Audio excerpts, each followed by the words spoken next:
Hi friends, welcome to Shiva tutorial. Friends, మనం NCERT సిరీస్లో భాగంగా జనరల్ సైన్స్ గురించి డిస్కస్ చేసుకుంటున్నాం.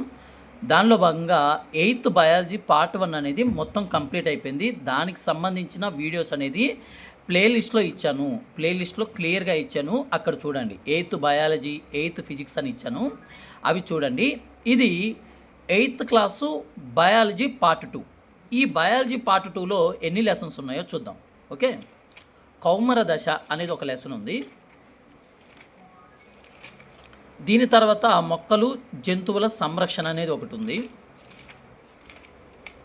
దీని తర్వాత ఈ 2 లెసన్స్ ఏమవుతాయి అంటే, ఈ 2 లెసన్స్ కంప్లీట్ అయిపోతే మనకి 8th బయాలజీ పార్ట్ 2 అనేది కంప్లీట్ అయిపోతుంది.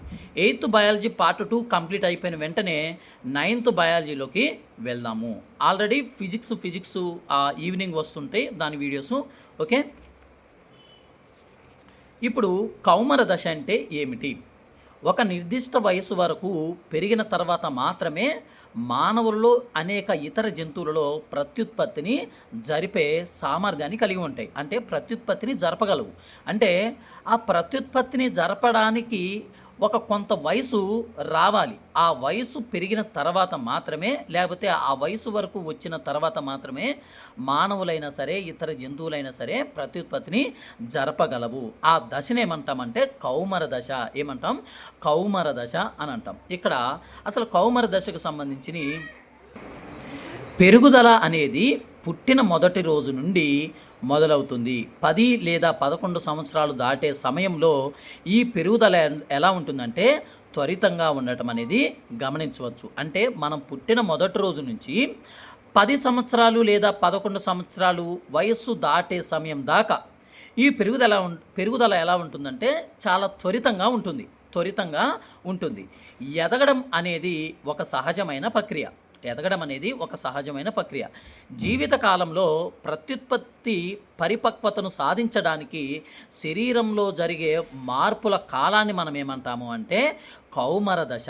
ఏమంటాం? కౌమర దశ అని అంటాము. అసలు కౌమర దశ ఏంటిదో మరలా చెప్తాను, చూడండి. ప్రత్యుత్పత్తి పరిపక్వతను సాధించడానికి అంటే మన శరీరంలో వచ్చే మార్పులు అనేవి ప్రత్యుత్పత్తిని జరపడానికి అవి వీలుగా ఉంటే, ఆ మార్పులు అనేవి వీలుగా ఉంటే ఆ కాలాన్ని మనం ఏమంటాము అంటే కౌమర దశ అని అంటాము. ఓకేనా? సింపుల్గా చెప్పాలి అని అంటే ప్రత్యుత్పత్తిని జరిపే సామర్థ్యం గల దశను ఏమంటాము అంటే కౌమర దశ. సింపుల్గా ప్రత్యుత్పత్తిని జరపగల సామర్థ్యాన్ని కలిగి ఉన్నటువంటి దశను మనం ఏమంటామంటే మనము కౌమర దశ. అది కౌమర దశ ఎప్పటి నుంచి ఎప్పుడు స్టార్ట్ అవుతుందంటే 10 లేదా 11 సంవత్సరాల నుంచి స్టార్ట్ అవుతుంది. ఓకేనా? మీకు సింపుల్గా అర్థం అవడానికి చెప్పాను. ఓకే, ఈ కౌమర దశ అనేది 11 సంవత్సరాలలో మొదలై సుమారు 18 లేదా 19 సంవత్సరాల వరకు కొనసాగుతుంది. ఈ కౌమర దశ అనేది ఎక్కడి నుంచి స్టార్ట్ అవుతుంది? 11 సంవత్సరాలలో మొదలవుతుంది. ఎక్కడి వరకు ఎండ్ అవుతుంది? 18 లేదా 19 సంవత్సరాల వరకు ఎండ్ అవుతుంది. అంటే ఆ 19 సంవత్సరాలు దాటిన తర్వాత ప్రత్యుత్పత్తిని జరిపే సామర్థ్యాన్ని కోల్పోతారా? కాదు, అలా కాదు. ఈ కౌమర దశ అంటే ఏమిటి అని అంటే ఈ యొక్క ప్రత్యుత్పత్తిని జరిపే సామర్థ్యము కలిగి ఉండే దశ. ఓకేనా? ప్రత్యుత్పత్తిని జరిపే సామర్థ్యము కలిగి ఉండే దశ అంటే 11 సంవత్సరాల్లో మొదలవుతుంది. 18 సంవత్సరాల్లో ఎండ్ అవుతుందా అంటే ఎండ్ అవ్వదు. ఆ సామర్థ్యం అనేది అక్కడ ఫిల్ అవుతుంది. ఆ సామర్థ్యం అనేది అక్కడ గెయిన్ అవుతుంది, లేకపోతే డెవలప్మెంట్ అవుతుంది. ఓకేనా? డెవలప్మెంట్ అవుతుంది. ఈ కౌమర దశను మనము 11 సంవత్సరాల నుంచి 19 సంవత్సరాల మధ్య అని చెప్పవచ్చు. ఈ దశలో శరీరంలో అనేక మార్పులు వస్తాయి. ఆ శరీరంలో మార్పులు మెయిన్గా ఏంటిదంటే ప్రత్యుత్పత్తిని జరిపే సామర్థ్యాన్ని కలిగి ఉంటుంది. ఈ కాలంలో కౌమర దశ కాలంలో ప్రత్యుత్పత్తిని జరిపే ఆ అవయవాల యొక్క సామర్థ్యం పెరుగుతుంది. ఆ యొక్క ఎఫిషియన్సీ అనేది కూడా గెయిన్ అవుతుంది, అంటే డెవలప్ అవుతుంది. ఓకేనా? ఈ కౌమర దశ అబ్బాయిల కన్నా 1 లేదా 2 సంవత్సరాల ముందే అమ్మాయిలలో ప్రారంభం కావచ్చు. అంటే ఈ కౌమర దశ అనేది మొదట ఎవరిలో ప్రారంభం కావచ్చు అని అంటే ఎవరిలో? అమ్మాయిలలోనే మొదటిగా ప్రారంభం అవుతుంది. కౌమర దశలో మానవ శరీరం అనేది అనేకమైన మార్పులకు లోనవుతుంది. అవును కదా? కౌమార దశ అంటేనే ప్రత్యుత్పత్తిని జరిపే సామర్థ్యం గలది. ఈ ప్రత్యుత్పత్తిని సామర్థ్యం జరిపే ఈ అవయవాలలో అనేకమైన మార్పులు వస్తాయి. అవయవాల్లో మార్పులు వచ్చాయంటే మన శరీరంలో కూడా మార్పులు వచ్చినట్లే. ఈ శారీరక మార్పులు యుక్త వయసును సూచిస్తాయి. ఈ శారీరక మార్పులు అంటే కొంతమందికి అబ్బాయిలలో మీసాలు గడ్డాలు రాగానే ఈడు వయసుకు వచ్చాడురా అని అంటూ ఉంటారు కదా. ఈ శారీరక మార్పులు ఏం చేస్తాయంటే మన యొక్క యుక్త వయసును సూచిస్తాయి. ఏం సూచిస్తాయి? యుక్త వయసుని. ఆ వ్యక్తి ఎవరైతే ఈ విధంగా శారీరక మార్పులు వచ్చిన వ్యక్తి యుక్త వయసుకు వచ్చాడని మనం చెప్పగలుగుతాము. ఓకేనా? యుక్త వయసులో వచ్చే మార్పులు ఏంటిదంటే ఫస్ట్ థింగ్ ఎత్తు పెరగడం. ఏంటిది? ఎత్తు పెరగడం. ఈ ఎత్తు పెరగడంలో సంపూర్ణ ఎత్తును లెక్కించేది ఎలా? సంపూర్ణ ఎత్తును లెక్కించాలి అనంటే ప్రస్తుత ఎత్తు, ప్రస్తుత వయస్సులో గరిష్ట ఎత్తు. ఇప్పుడు ప్రస్తుత ఎత్తు అనేది నాది 5 పాయింట్ అనుకుందాం, 5.7, 5.8 అనుకుందాం. ఆ వయసులో గరిష్ట ఎత్తు 7 అనుకుందాం. ఓకే, ఇంటూ 100 చేస్తే అప్పుడు ఏమవుతుందంటే సంపూర్ణ ఎత్తు అనేది మనకి వస్తుంది. ఓకే, మొదట్లో అమ్మాయిలు అబ్బాయిల కంటే వేగంగా పెరుగుతారు. మొదట్లో కౌమార దశ మొదట్లో అమ్మాయిలే అబ్బాయిల కంటే వేగంగా పెరుగుతారు. కానీ 18 ఏళ్ళ వయసు నాటికి బాలబాలికలు ఇద్దరూ కూడా గరిష్ట ఎత్తుకు చేరుకుంటారు. ఎంత ముందు పరిగెట్టినా సరే ఎండ్ ఆఫ్ ది పాయింట్ వీళ్ళిద్దరూ కూడా ఒకే ఎత్తుకు చేరుకుంటారు. ఓకేనా? అమ్మాయిలు అబ్బాయిలు యుక్త వయసులో పొందే మార్పు ప్రత్యుత్పత్తి జరపగల సామర్థ్యాన్ని పెంపొందించుకోవటమే. ఈ ప్రత్యుత్పత్తి జరపగల సామర్థ్యం అనేది ఎప్పుడు వస్తుందంటే కౌమార దశలో. ఈ కౌమార దశలో వారు పొందే ముఖ్యమైన మార్పు ఏంటిది అని అంటే ప్రత్యుత్పత్తిని జరపగల సామర్థ్యం. ఓకేనా? యుక్త వయసు కౌమారులు లైంగిక పరిపక్వతకు చేరినప్పుడు ముగుస్తుంది. యుక్త వయసు అనేది ఎప్పుడు ముగుస్తుందంటే కౌమారులు అంటే యుక్త వయసులు అని అర్థం. ఓకేనా? ఈ యుక్త వయస్సు కౌమారులు లైంగిక పరిపక్వతకు చేరినప్పుడు ముగుస్తుంది. యుక్త వయసు ఎప్పుడు ముగుస్తుంది? కౌమారులు లైంగిక పరిపక్వత చేరినప్పుడు, అంటే కంప్లీట్గా డెవలప్ అయిపోయినప్పుడు ఈ యుక్త వయసు అనేది ముగుస్తుంది.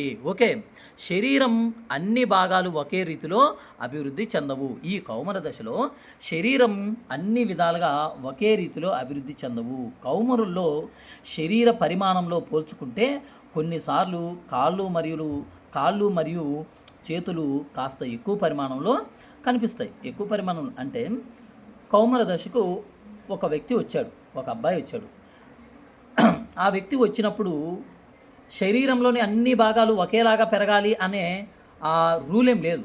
కానీ కొంతమందిలో కాళ్ళు మరియు చేతులు కొన్నిసార్లు శరీర పరిమాణంతో పోల్చుకుంటే అవి ఎక్కువ పరిమాణంలో ఉన్నట్లు మనకు కనిపిస్తాయి.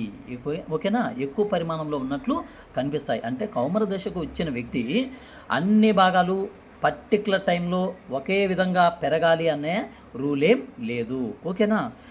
సెకండ్ థింగ్ ఏంటంటే ఫస్ట్ ఏంటిది? శరీరం ఎత్తు పెరుగుదల ఏ విధంగా ఉంటుంది. సెకండ్ది ఏంటంటే శరీర ఆకారంలో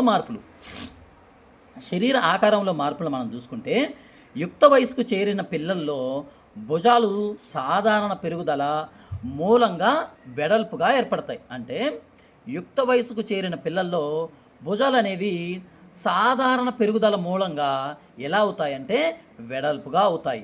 అమ్మాయిలలో నడుము క్రింది భాగము ఏమవుతుంది? వెడల్పు అవుతుంది. అమ్మాయిలలో నడుము కింది భాగం వెడల్పు అవుతుంది. అబ్బాయిల్లో భుజాలు సాధారణ పెరుగుదల అంటే భుజాలు అనేవి వెడల్పుగా అవుతాయి. అమ్మాయిల్లో కన్నా అబ్బాయిల్లో కండరాలు ఎలా ఉంటాయి? దృఢంగా పెరుగుతాయి. అమ్మాయిల్లో కన్నా అబ్బాయిల్లో కండరాలు దృఢంగా పెరుగుతాయి. ఇది సెకండ్ పాయింట్. ఓకేనా? శరీర ఆకారంలో మార్పులు ఏంటిదంటే సెకండ్ పాయింట్. థర్డ్ పాయింట్ ఏంటిదంటే కంఠస్వరంలో మార్పు. కంఠస్వరం, వారి యొక్క స్వరంలో కూడా కొంత మార్పు అనేది వస్తుంది. అదేంటిదో చూద్దాం. యుక్త వయసులో శబ్దపేటిక లేదా స్వరపేటిక పెరగడం అనేది ప్రారంభమవుతుంది. ఈ కౌమార దశలో శబ్దపేటిక లేదా స్వరపేటిక అనేది పెరగడం ప్రారంభమవుతుంది. బాలురలో స్వరపేటిక పెద్దగా ఉంటుంది. బాలురలో స్వరపేటిక ఎలా ఉంటుంది? పెద్దదిగా ఉంటుంది.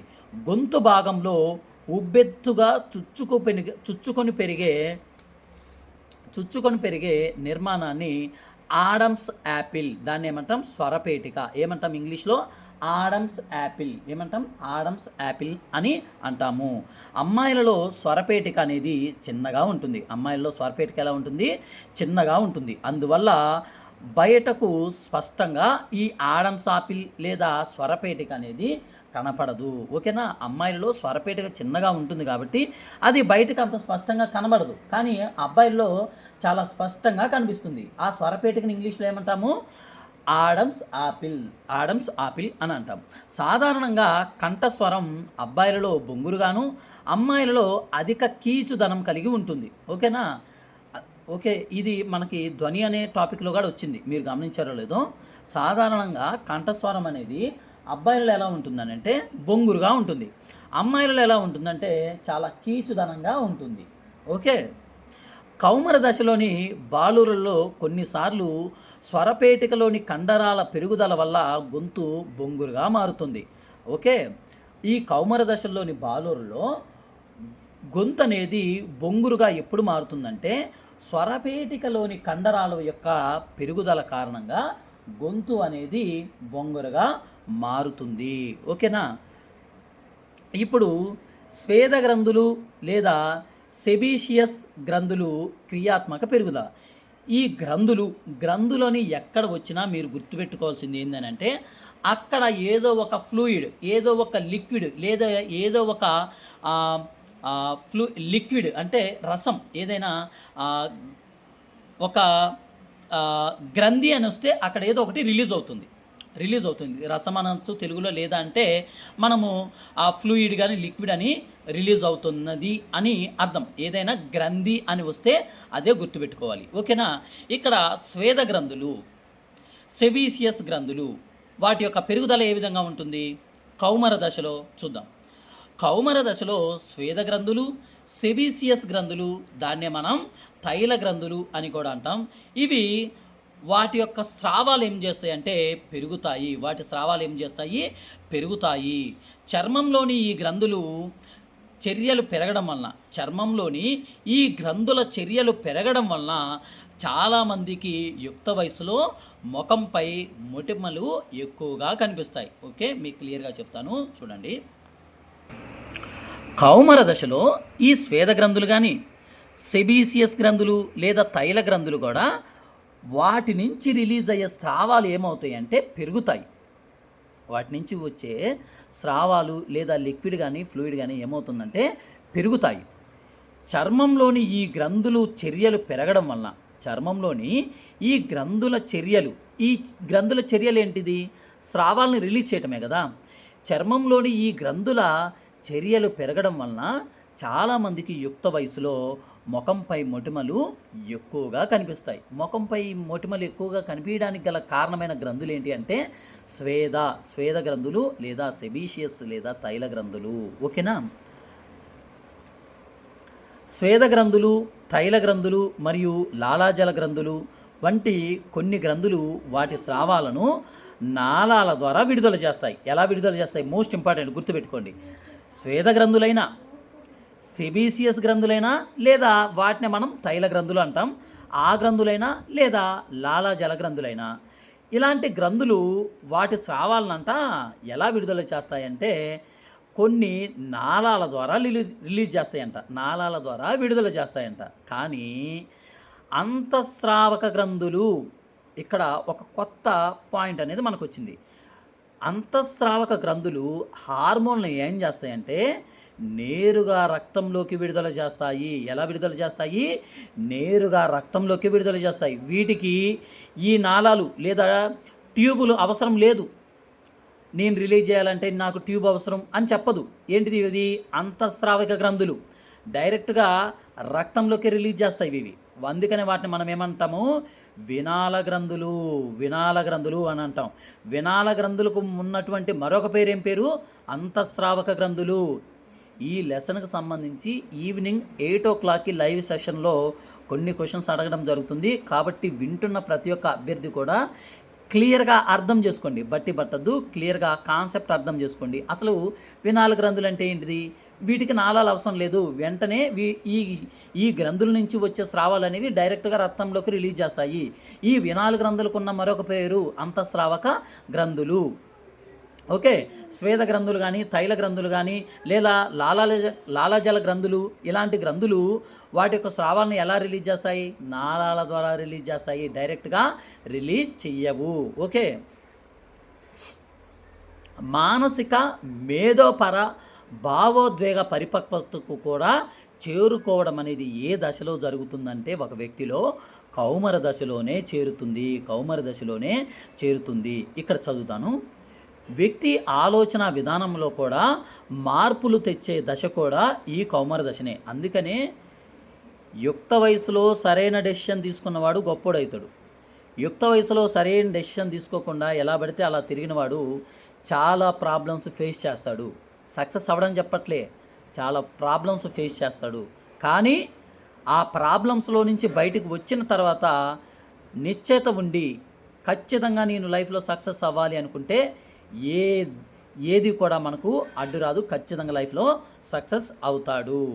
ఒకరి జీవితంలో మెదడు అత్యధికంగా నేర్చుకునే సామర్థ్యం ఉండే ఒకే ఒక దశ ఏంటిదని అంటే కౌమార దశ. అంటే ఒక వ్యక్తి చాలా నేర్చుకోవాలి జీవితంలో. అప్పుడు ఏ దశ బాగుంటుంది అని ఎవరైనా అడిగితే మనం ఏం చెప్పాలి? వెంటనే కౌమార దశ. ఈ కౌమార దశలో ఆ వ్యక్తి ఎక్కువగా నేర్చుకోవచ్చు అని చెప్పవచ్చు. అంటే ఈ మెథడ్ అనేది ఎక్కువగా నేర్చుకునే సామర్థ్యాన్ని ఏ దశ కలిగి ఉంటుందంటే కౌమార దశ అనేది కలిగి ఉంటుంది. మోస్ట్ ఇంపార్టెంట్ ఏంటిదంటే ద్వితీయ లైంగిక లక్షణాలు.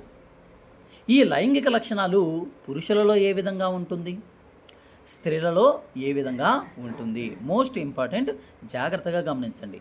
ముష్కాలు మనం ముందు చాప్టర్లో నేర్చుకున్నాం. ముష్కాలు శుక్రకణాలను విడుదల చేస్తాయి. ఈ శుక్రకణాలు శుక్రవాహికల ద్వారా పురుషాంగంలోకి వెళతాయి. అంతే, పురుష ప్రత్యుత్పత్తికి సంబంధించింది ఈ 3 భాగాలే. ఆ 3 భాగాలకు సంబంధించింది అదే కాన్సెప్ట్. ఓకే, ముష్కాలు ఒక జత ఉంటాయి కదా, మరియు స్త్రీ బీజ కోశాలు అవి కూడా ఒక జత ఉంటాయి కదా. ఈ స్త్రీ బీజ కోశాలు అండాన్ని రిలీజ్ చేస్తాయి. ఈ స్త్రీ బీజ కోశాలు ఫాలోపియన్ నాళాల ద్వారా ఈ అండాన్ని గర్భాశయంలోకి పంపిస్తుంది. అయిపోయింది కాన్సెప్ట్.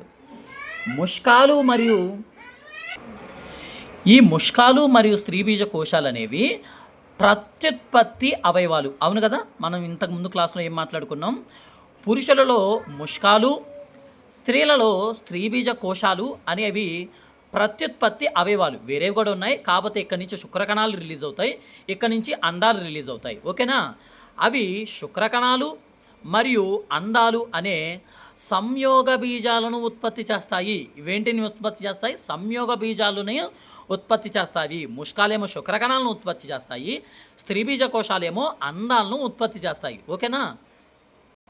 యుక్త వయసులో అమ్మాయిల వృక్షోజాల పెరుగుదల కనిపిస్తుంది. అబ్బాయిలకు గడ్డం మీసం రావడం కూడా ప్రారంభమవుతుంది. ఓకేనా?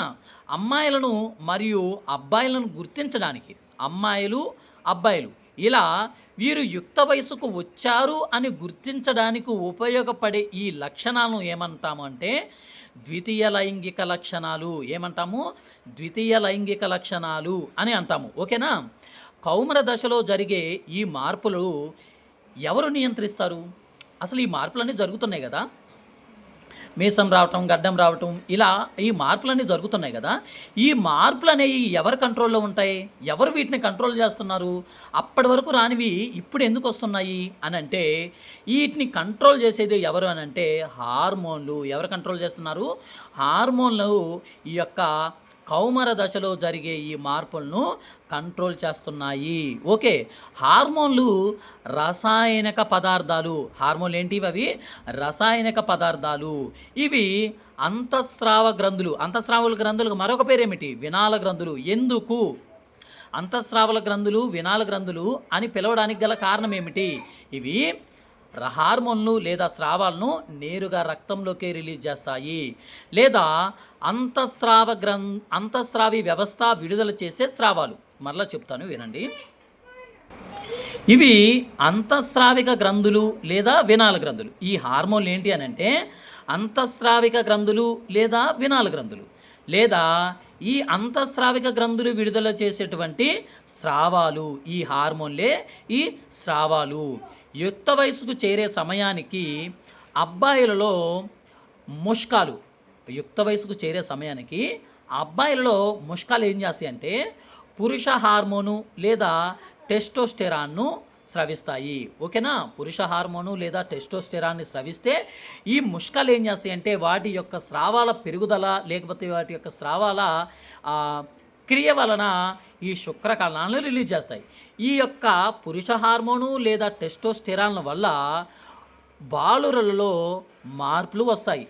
వాటికి ఎగ్జాంపుల్గా అబ్బాయిలలో మీసం లేదా గడ్డం అనేది రావడం జరుగుతుంది. ఇది అబ్బాయిల్లో జరగడం.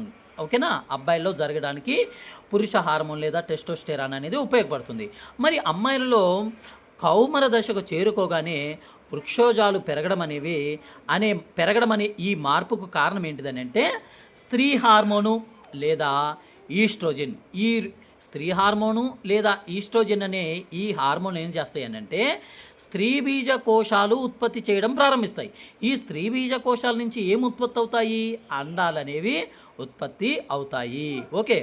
వృక్షోజాలలో పాలను స్రవించే గ్రంథులు లేదా క్షీర గ్రంథులు అభివృద్ధి చెందుతాయి. ఈ వృక్షోజాలలో కొన్ని గ్రంథులు ఉన్నాయి. ఆ గ్రంథులు ఏం చేస్తాయంటే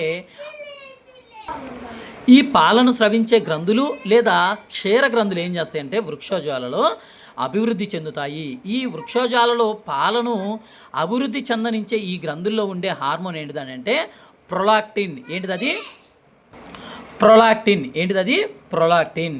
ఈ హార్మోన్ల ఉత్పత్తి అంతఃస్రావిక గ్రంథి అయిన పీయూష గ్రంథిచే స్రవించబడే మరొక హార్మోన్ నియంత్రణలో ఉంటుంది. ఇక్కడ మీకు కాన్సెప్ట్ అర్థమైందా? నేను వివరంగా చెప్తాను చూడండి. ఇక్కడ ఒక బాస్ ఉన్నాడు. ఆ బాస్ ఏం చేస్తాడంటే ఇద్దరిని కంట్రోల్ చేస్తూ ఉంటాడు. ఆ బాస్ ఎవరంటే పీయూష గ్రంథి. ఆ బాస్ ఏంటి? పీయూష గ్రంథి. దాని కింద పనిచేసేవి ఏమిటి అని అంటే టెస్టోస్టెరాన్ మరియు ఈస్ట్రోజన్ మరియు ప్రొలాక్టిన్. ఓకేనా? ఈ పీయూష గ్రంథిచే నియంత్రించబడే గ్రంథులు ఏంటి అని అంటే లేకపోతే హార్మోన్స్ ఏంటి అని అంటే టెస్టోస్టెరాన్, ఈస్ట్రోజన్ మరియు ప్రొలాక్టిన్. ఓకే. నెక్స్ట్ క్లాస్లో మనము ప్రత్యుత్పత్తి ప్రక్రియను ప్రేరేపించడంలో హార్మోన్ల పాత్ర ఏంటిదనేది మనం నేర్చుకుందాం. ఓకే. Thank you friends. మీకు అర్థమైంది అని అనుకుంటున్నాను. అర్థం కాకపోతే నేను కింద నా కామెంట్ సెక్షన్లో కామెంట్ చేయండి. ఖచ్చితంగా వీటి గురించి ఇంకా నెక్స్ట్ క్లియర్గా మరలా చెప్తాను. అంత కాకపోతే నెక్స్ట్ వీడియోలో. ఓకే. ఇంకా మన ఛానల్ని ఎవరైనా సబ్స్క్రైబ్ చేసుకోకపోతే ఖచ్చితంగా సబ్స్క్రైబ్ చేసుకోండి ఫ్రెండ్స్. నా ఎక్స్ప్లెనేషన్ నచ్చితే ఖచ్చితంగా లైక్ చేయండి. మీరు ఇచ్చే లైక్ అనేది నాకు ఇంకా ఎంకరేజ్మెంట్గా ఉంటుంది. Okay. Thank you. All the best.